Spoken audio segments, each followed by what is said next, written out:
Yo, what's up, everybody? Podcast time. What's up? As I get older in life, I am in this season where I'm trying my best to give old man wisdom. This has been a great series. I love it. People text us about it People all the time. text us about this. And I'm talking about like young kids, like parents of kids going, hey, keep doing that old man wisdom thing because my kids are watching this. I got 2 calls last week about kids watching Old Man Wisdom podcast. So good. So here we go, giving some old man wisdom. Welcome to Old Man Wisdom. Caleb is 21.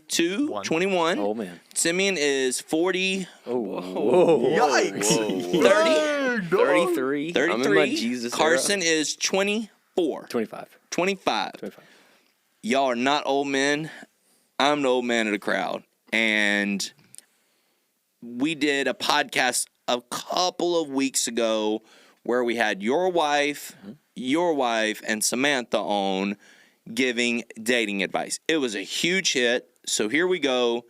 Boy version, Male version. dating advice It's fantastic. from Old Man Wisdom, dating advice for all of the Gavin Samuels of the world that are looking to you for mentorship and how to win the lady of their dreams. All right? I know Caleb's go-to move here is not going to be beneficial at all. So hopefully he will be just honest and have real conversation and not, I just begged her over and over and chased her down. Like, let's have real conversation about how to have a healthy relationship in regards to dating, okay? Yep. Let's start with you because I think it's the best story ever. Haley was so excited about your first date, and here you come to the first date with Haley with another girl. Yep. She invited you on a date, and then you brought a girl to the first date. Yep. Brought another girl. Yeah, she invited me to come to her soccer game to come watch, and it was like I was like we were good friends. And I was like, this is cool. My good buddy Haley is inviting me to. Carson was in the friend zone. I was like, my good friend Haley is wanting me to come to her soccer game. All the while, she's like panicking, freaking out, texting her best friend. Oh my God, she's coming to my game. Oh my God, she's coming to my game. She's freaking out. Number one, I don't know if she said this. I don't remember if she said it. I was late. Yeah. I was late to the game. She was like on the field, right? She was game was already started. And looks over and sees you standing there and walking up with a girl. Walking up with another girl. I even did the stretch and lean thing, like my arm around her. But it was atrocious, man. It was atrocious. No. She talked about the game itself, like how bad the game was. No. So they were playing Sumter, and Sumter has always stunk in soccer. And Haley played goalie. And so if the team stinks, she doesn't get a lot of action. They won the game 5-0. And so Haley sat in goal doing nothing for however long, staring at me and some other girl on a date as I'm trying to. All right, remind us of your. Olivia was on the podcast. Remind us of yours and Olivia's first date. Oh, we went to Nagano. Yeah, I remember. I actually think whenever I banged on the wall, I said, boy, Sim. Sim's office is right down the hall right here. So, attaboy, Sim. Yep, Nagano's the best Japanese in Myrtle Beach. By far, a lot of people disagree, but I went there so often at that time of life that as soon as I walked in the door, the lady would ring up my total and just take my card. I didn't even have to tell them anything. That's awesome. First date? First day was at Mod Pizza. Yeah. Mod Pizza, Target kind of combo deal where Haley and I shared some cool stories, some life experiences. We told our testimonies to each other. It was a super cool. Yeah. First date. Group date with Carson and Cammie and Jace Jones to Topgolf, and then first real date with just her was a movie. What movie? Spider-Man, the animated one, because she didn't want to watch whatever else was in theaters at the time. All right, so dating advice. How did you get the? How did you get the courage to ask this girl out? So you're in a weird place. I am in a weird place. Yours was super weird because Olivia's coming to church with us. She's experiencing transformation from God. 100%. You're the worship leader at this church. 100%. And you're playing the guitar and cheesing towards this girl down there that's worshiping. yeah, I guess you could say that. Yeah, our story's a little different because we were friends kind of in like small groups and stuff and around each other, but both dating other people for like long periods of time. And then we became single at around the same time, and decided to go on a friend date. Like our first date wasn't like a real date. Mm-hmm. It was a friend date. So what was the invite to that like? Because I've never heard of a friend date. It wasn't like I don't think friend dates exist. we're dating, like we want to be boyfriend or girlfriend. I remember. We were like I remember why. in the I remember in between It's the zone, test of waters. You know? That's a test of waters. I remember why you have to call this one the friend date. Okay. Yeah. Okay. Yeah. I remember. Yikes. Oh man. Okay. All right. So how did you get the courage to ask?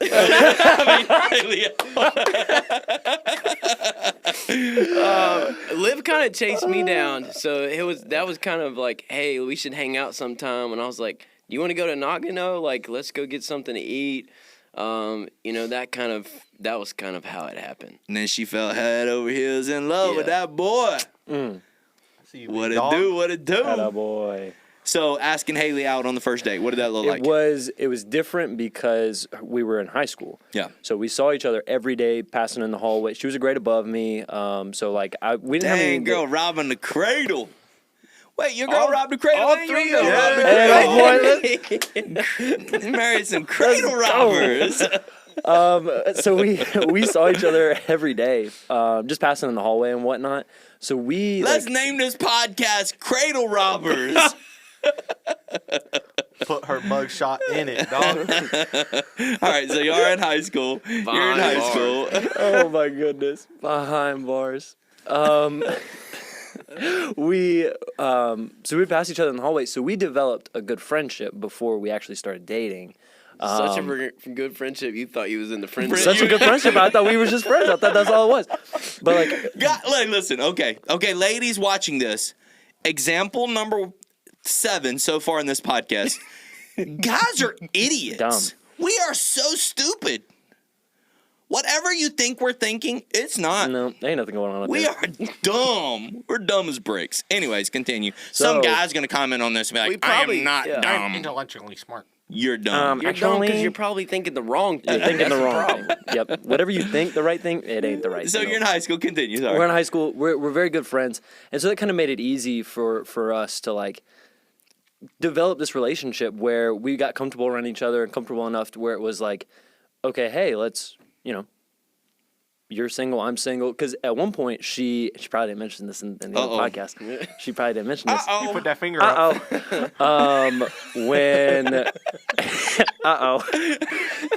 We're having way too much fun. I broke up with that girl that... the one you went to the soccer game with? I broke up with that girl. Broke up with that girl, and then I'm scrolling through Instagram one day, and she's posted on her Instagram account a picture with this guy. And I was like, oh, maybe they're just like good friends. She's in North Carolina. What? An hour and a half away. What? With this guy. Why did you go there? Oh my goodness. And so You were definitely in the friend zone, dog. I was in the friend zone. You were not wrong. You were in the friend zone. I was in the friend zone. I was in the friend I zone. understand why you invited her to my then. That's a friend date. That's Y'all a friend did date. We had a friend date. But then it became like, I found out later on through a friend of a friend that we both had. It was like, oh, it didn't work out. And then I was like, all right, here's my chance. here we go. And Shoot your shot. So how did asking Reagan out for the first time go? So I always joke that I asked her out 5 times. I never asked her out 5 times. I asked her out once. I pursued her 4 to 5 different times, where through just text, FaceTiming calls, we grew up together.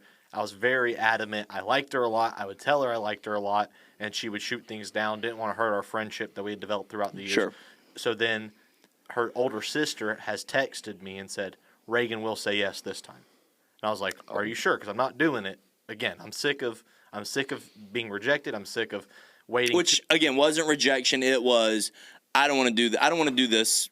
I don't want to hurt our friendship. I don't want to make things awkward. Your dad and my dad are friends. Yeah. We have to see each other at camps and general assemblies. I don't want there to be this awkward tension inside of us, so I just don't want to do this. Right. So on the 5th time, her older sister, I get left on red for months on end, 3 to 4 months Dang. of no response. How did the first invite of a day go? And I said, Megan had said, hey, she'll go with you. And I said, do you want to go see a movie with me? Or I said, do you want to go on a date? And I just flat out texted it, and I turned my phone off, and I threw it because I was house sitting for Johnny and Christy over on the bed, and just stared until my Apple Watch went off. And then what did it say?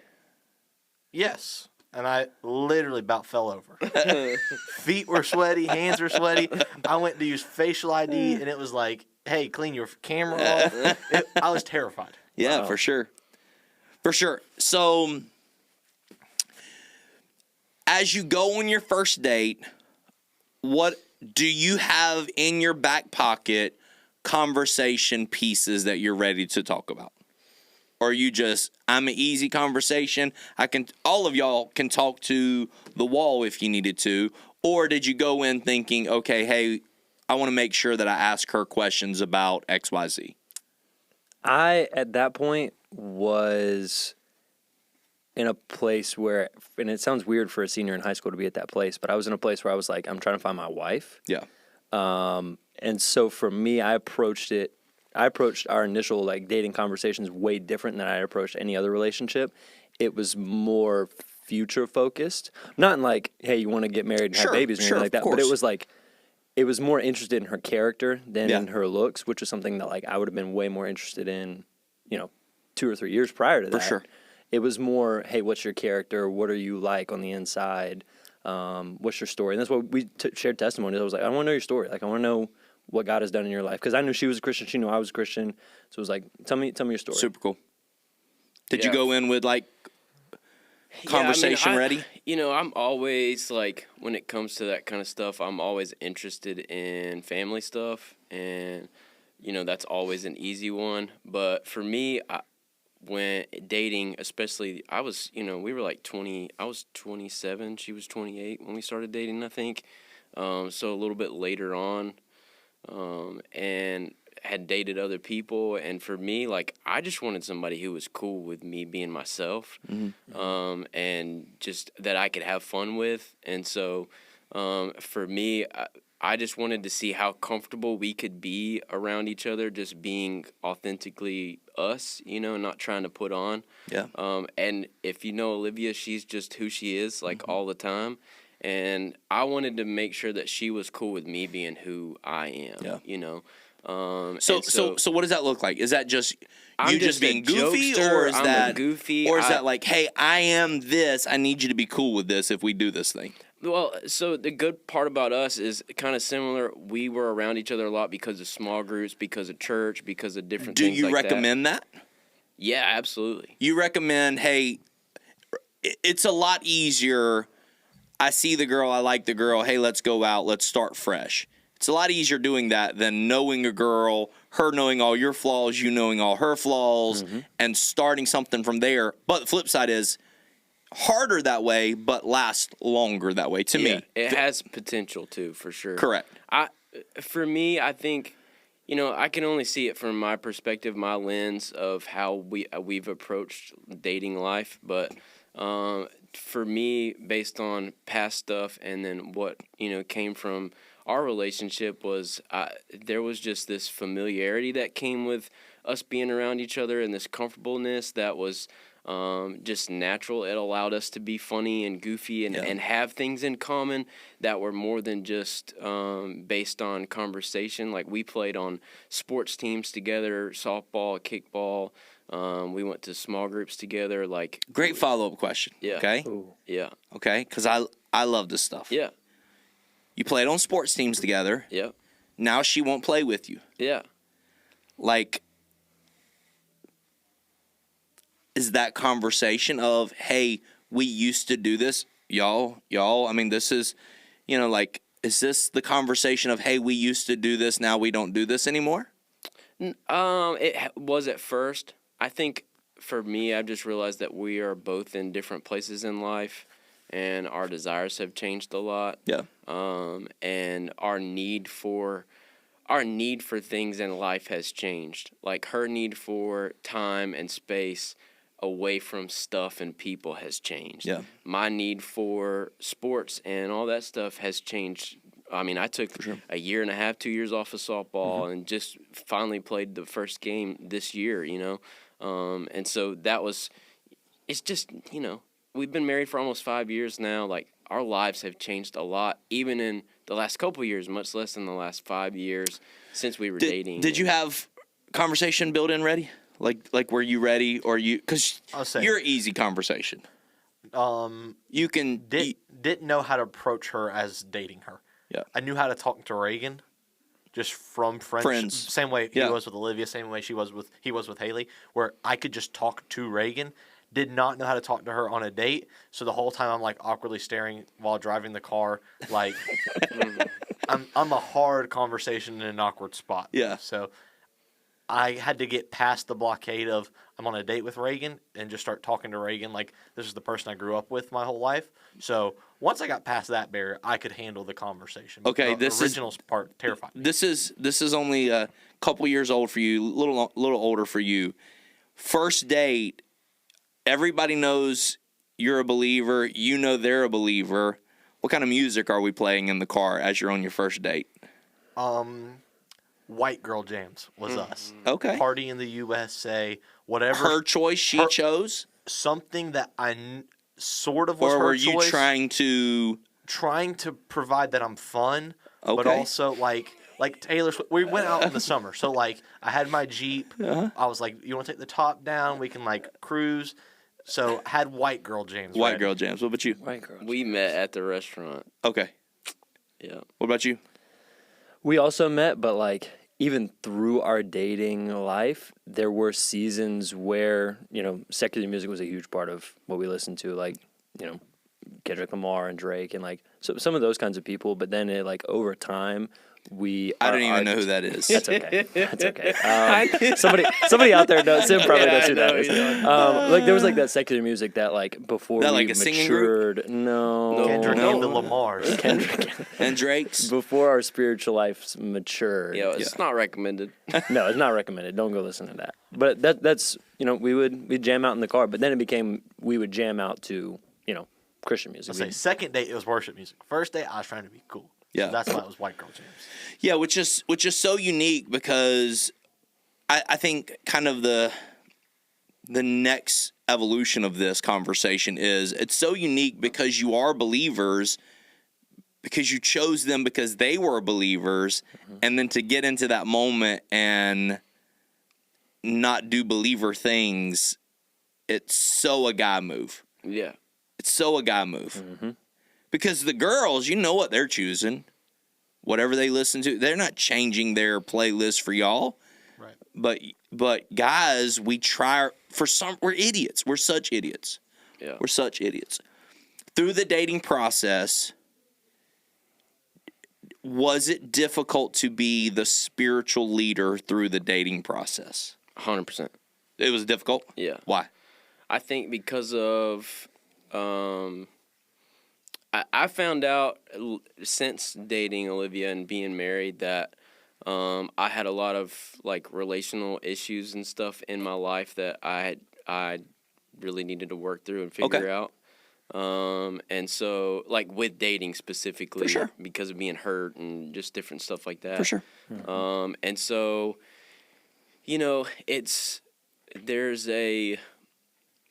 for me, being on staff at the church was a big deal, and I had some stuff to figure out there, and, the imposter syndrome of never feeling good enough as a worship pastor, as a Christian, as a leader, as a, like all of those things combined, and then you're trying to present yourself well to somebody who you're getting to know and that you really care about and you really like, and I think the easiest part of it for me was that our lives did center around church, and that kind of for me was like a built-in spiritual anchor. And without that, I feel like I would have really lost out on that. Tough being the spiritual leader? It's tough. It was nothing I had ever done before. There was a lot of times where I was finding it hard to spiritually lead myself. Yeah. Yeah, And so, like, being a 100%. spiritual leader in our own relationship was difficult. And then you threw on top of that, right in the middle of our dating relationship, moving 4.5 hours away. Yeah. And we did long distance for 1.5 years. And so, like, on top of that, that was a whole different level of difficult, like, on so many levels. Yeah, for sure. But you? I would say I was raised in a lifestyle that was able to very quickly pick up on how to lead a family spiritually. You did a great job with that, and also her dad presented a great job of what it looks like to lead a family spiritually. So difficult, yes, but not in like the stress-inducing trying to learn it way. Difficult in trying to figure out how I'm going to do it as we were growing in our relationship. Love it. Yeah, living up to the bars. Yeah. is what's Yeah. hard. Okay, so here goes the ugly elephant of dating in our culture is the promiscuous opportunities that are available to couples who are if you just ask culture feels like that's completely normal. Right. And having the opportunity to be a part of all of your dating lives to a certain extent, and more influential in some than others, but having the opportunity to be in there.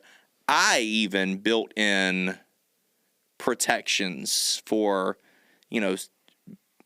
for some of you. And because I know guys are idiots. I feel like that should be the title of this episode. Is Guys are idiots. Behind bars. I know guys are idiots.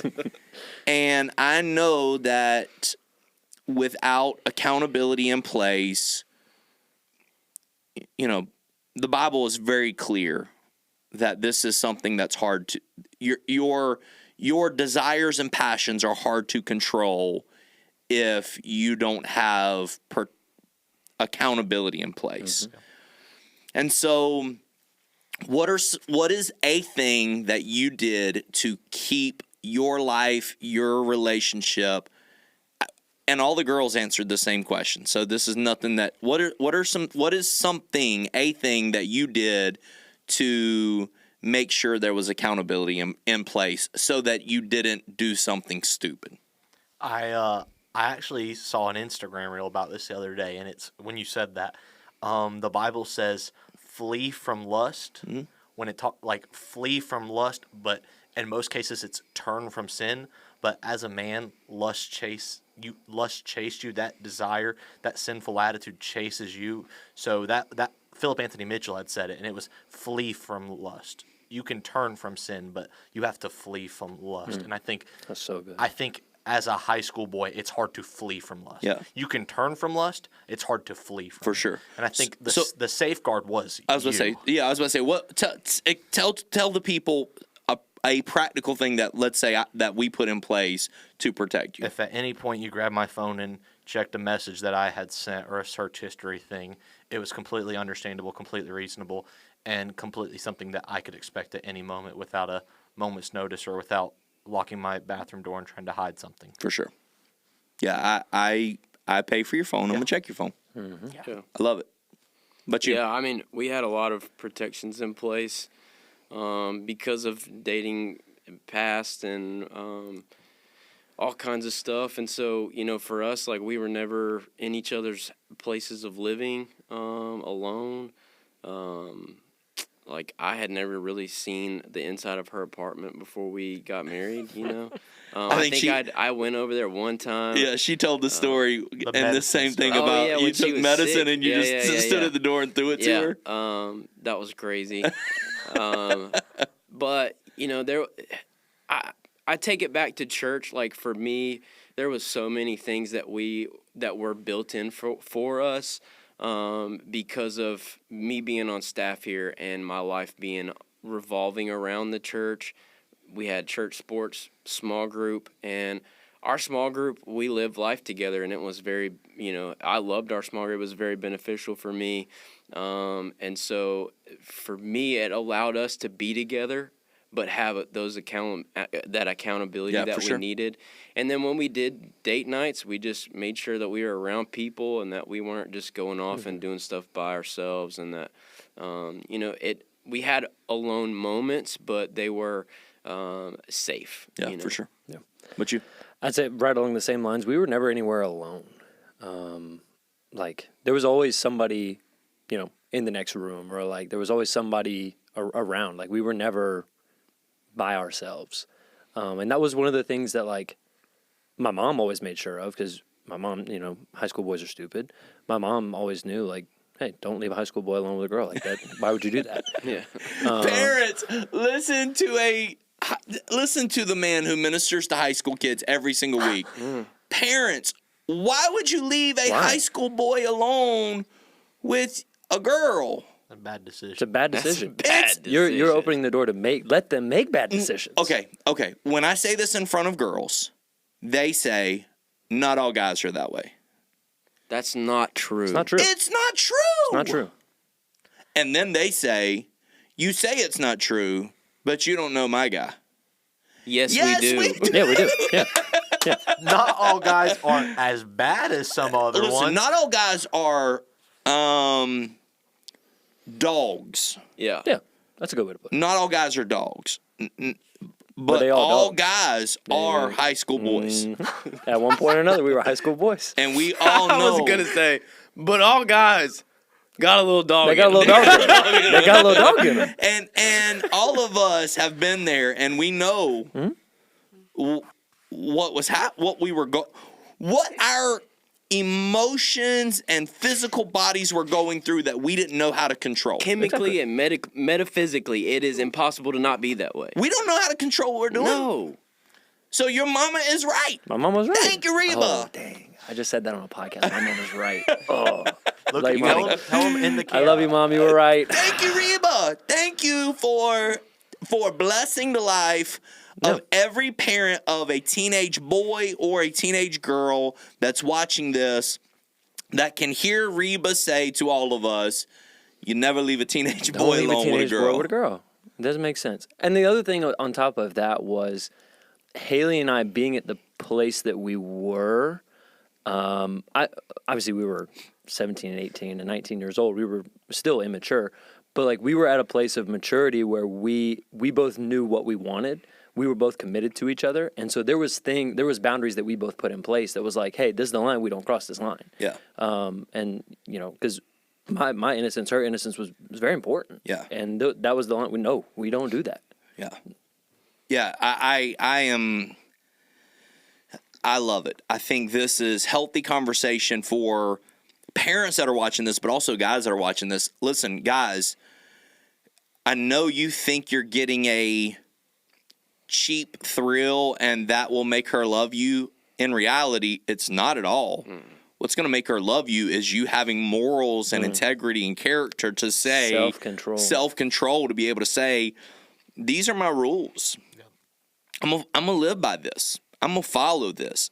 And I'm gonna struggle to follow this because I'm a high school boy, but I need you to help me to follow this. I need you to help me keep the rules in place, which is a beautiful thing that couples who are following after Christ can do, but which is why you need both of them, which is why the scripture is like, hey, don't be unequally yoked, because if